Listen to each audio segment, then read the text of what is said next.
Okay. Yeah, that really does depend, doesn't it? So, what's the most impressive turnaround that I've seen a Scrum adoption achieve? Um, what do we mean by turnaround?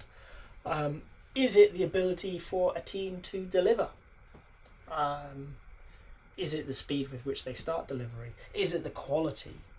I've seen these change drastically in many teams. One where I was a developer, we were using an approach that shall remain nameless, and I'd rather not think about. And bringing Scrum in gave us real focus on the customer. So there was a dramatic turnaround in customer satisfaction. Up until that point, we'd not really talked to the customer. We were introverted developers, the customer was difficult to work with, and we found it easier to ignore them. And we did this mystical stuff on computers, talking nearly 20 years ago, where actually a lot of people in businesses just left us to it. We had a really good development team. We were really strong. We could build what we said we would build nearly every time. High quality, high pace, great fun.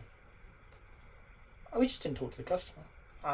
So Scrum actually did dramatically turn us around, because introducing that product owner role and having her talk to the customers, work out what was important, and, I'll be honest, teach us and them how to communicate, meant that not only were we a great development team, in technical terms, we became a great development team in product terms. We were able to solve the customer's problems, really quite specific problems that they had in the medical sector.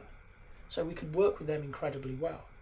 So Scrum helped us. Me as a developer, it's one of the reasons I became such a fan, because it gave us a way as a highly technical team to bring the customer to the center of our thinking.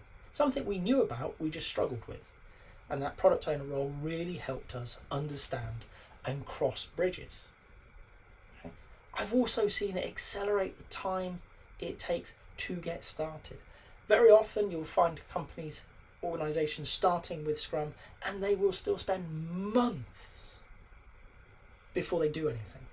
They will build backlogs, they will refine it, they will analyze it, they'll estimate it, they'll do just about anything to not build code.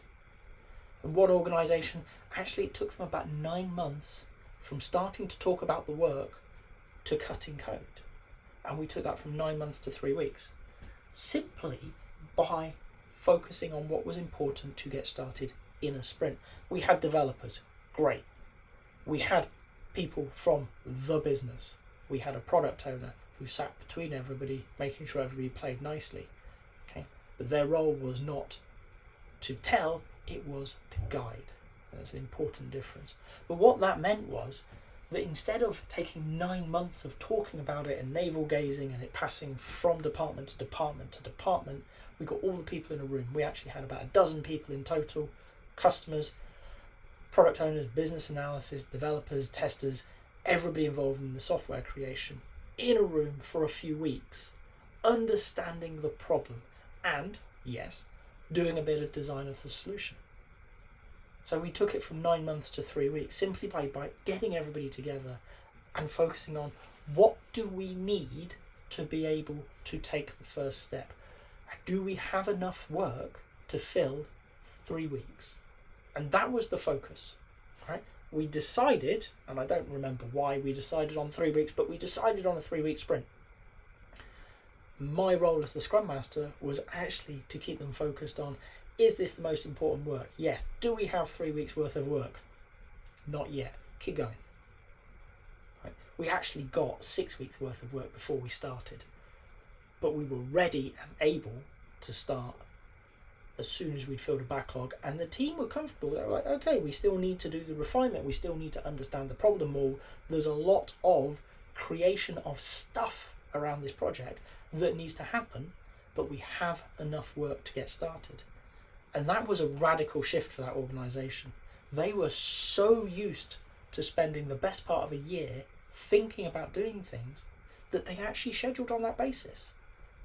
So when we turn up 6 weeks in to their project, okay, quarter of the way through, before they even think we start, asking them to review what we'd done, actually come in and talk about software that was being built. It wasn't big, it wasn't flash, it wasn't really much of anything, but it was important that it worked, and it worked well, and it did.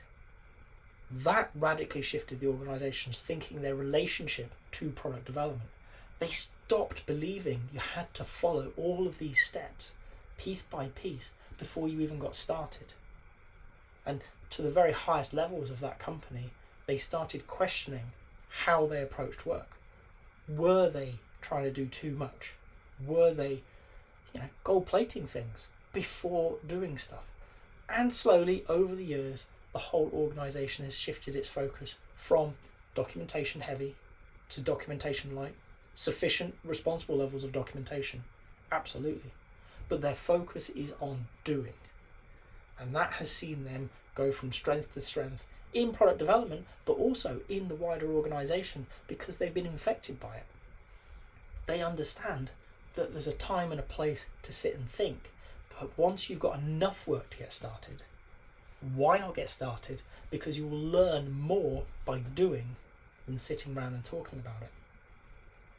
So that's 2 examples of where bringing Scrum in transformed the organisation, radically shifted the team's ability to deliver the right thing, or the right thing quickly enough to be usable and useful to the market. Okay? And I'm fortunate. I've been very, very fortunate over the years to be involved in many, many of these adoptions, where you see Scrum coming in and it helping focus people, helping them structure their thinking, structure their delivery, so that they're working on the most important thing. And in doing that, it becomes clear where the issues are and where they're not. And that allows the leaders around them to really focus their own energies on improving the work and the environment in which the teams work, so that overall that whole company benefits. And for me, that's one of the things I love about Scrum. It helps people. It helps people do a better job, and it helps organisations fulfil the need that they see better. If you've got to this point in the video, I hope you've enjoyed it. If so, a like would be appreciated. If you want to hear more from me, more answers to questions that maybe you've got in the Agile world, please subscribe to the channel. And if you've got a question that you really want answered, drop it in the comments. I promise we'll get around to it. Thank you.